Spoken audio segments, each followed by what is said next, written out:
Good morning students, मैं आपकी हिंदी की टीचर आदर्श शिक्षा निकेतन हाई स्कूल से। आज हम आपकी हिंदी ग्रामर में एक नया टॉपिक पढ़ेंगे, विशेषण। तो बात आती सबसे पहले विशेषण कहते किसे हैं।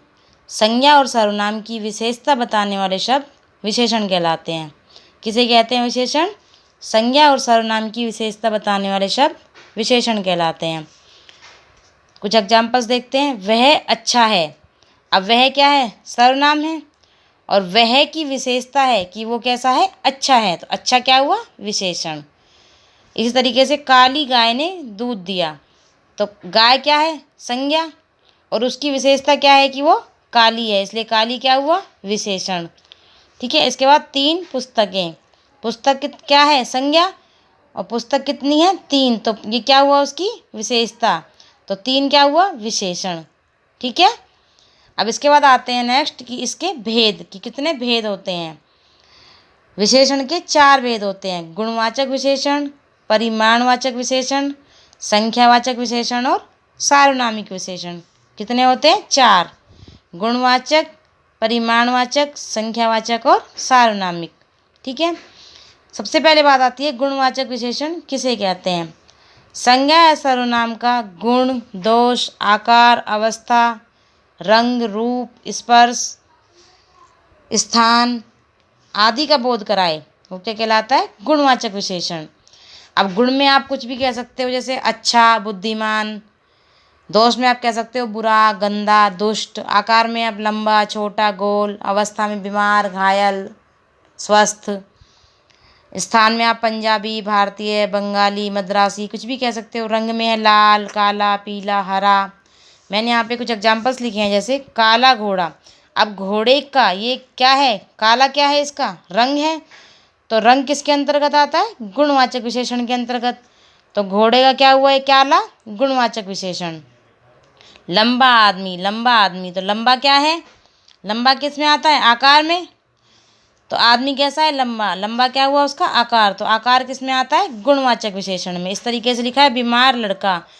लड़का कैसा है? बीमार। बीमार क्या है? उसकी अवस्था। तो अवस्था किस में आती है? गुणवाचक विशेषण में। ठीक है। अब आते हैं परिमाणवाचक विशेषण। परिमाणवाचक विशेषण में संज्ञा या सर्वनाम के माप तोल का बोध कराए, या संज्ञा या सर्वनाम का माप तोल बताए, वो क्या होते हैं? परिमाणवाचक विशेषण। अब परिमाणवाचक विशेषण जो होते हैं वो 2 प्रकार के होते हैं, निश्चित परिमाणवाचक और अनिश्चित परिमाणवाचक। निश्चित परिमाणवाचक में होते हैं, जैसे आपने लिखा कि मुझे 2 मीटर, उसे 2 मीटर कपड़ा लाना है। तो 2 मीटर जो है वो माप तोल में आएगा कपड़ा। आपको पता है कपड़ा किस में आता है? माप तोल में। तो 2 मीटर, 2 मीटर क्या हुआ? निश्चित हुआ। तो ये क्या हुआ? निश्चित परिमाणवाचक विशेषण। जैसा आपने कहा 2 लीटर दूध, 2 किलो गेहूँ, ये सब किस में आएंगे? निश्चित परिमाणवाचक में। अब आता है अनिश्चित परिमाणवाचक में। जैसे आपने कहा मुझे थोड़ा घी दे दो। तो थोड़ा घी क्या हुआ? निश्चित संख्या, निश्चित माप नहीं पता, निश्चित तोल नहीं पता। तो ये किस में आएगा? अनिश्चित परिमाणवाचक में। ठीक है। आया समझ में? निश्चित और अनिश्चित परिमाण। निश्चित में जो निश्चित हो जाता है कि 2 मीटर कपड़ा, 4 लीटर दूध, 10 किलो गेहूँ, 4 किलो चावल, ये सब किस में आएगा? निश्चित में। और अनिश्चित में जैसे आपने कहा थोड़े चावल, थोड़ा घी, अधिक कपड़ा, कुछ गेहूँ, तो ये किस में आएगा? अनिश्चित में। ठीक है। अब आता है संख्यावाचक विशेषण। तो जैसा कि आपको नाम से ही पता चल रहा होगा, संख्यावाचक जो संख्या का बोध कराए या जो संख्या बताए। संज्ञा सर्वनाम की संख्या बताए, संख्यात्मक विशेषता बताए। निश्चित और अनिश्चित, इसके भी 2 पार्ट होते हैं, 2 निश्चित और अनिश्चित। अब निश्चित में जैसे संख्या में हो गया कि कक्षा में 10 लड़के उपस्थित थे। तो 10 छात्र, 10 छात्र क्या हुआ? निश्चित हुआ। तो निश्चित संख्यावाचक हुआ। अब मैंने लिखा कक्षा में कुछ छात्र उपस्थित थे, या कक्षा में सभी छात्र उपस्थित थे। तो कुछ छात्र या सभी छात्र क्या हुआ? अनिश्चित हुआ। उनकी कोई संख्या नहीं है। कुछ और सभी क्या है? अनिश्चित में आ गया। तो ये क्या हुआ? अनिश्चित संख्यावाचक।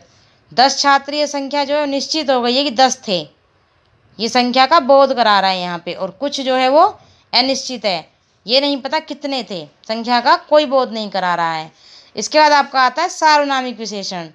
सार्वनामिक विशेषण वो होते हैं जिसमें सर्वनाम के बाद संज्ञा या सर्वनाम हो, यानी कि सार्वनामिक विशेषण में सर्वनाम के बाद या तो संज्ञा हो या फिर सर्वनाम हो। जैसे वह लड़का गरीब है, अब यहाँ पे लिखा है वह लड़का गरीब है, तो वह क्या है, सर्वनाम, और लड़का क्या है, संज्ञा।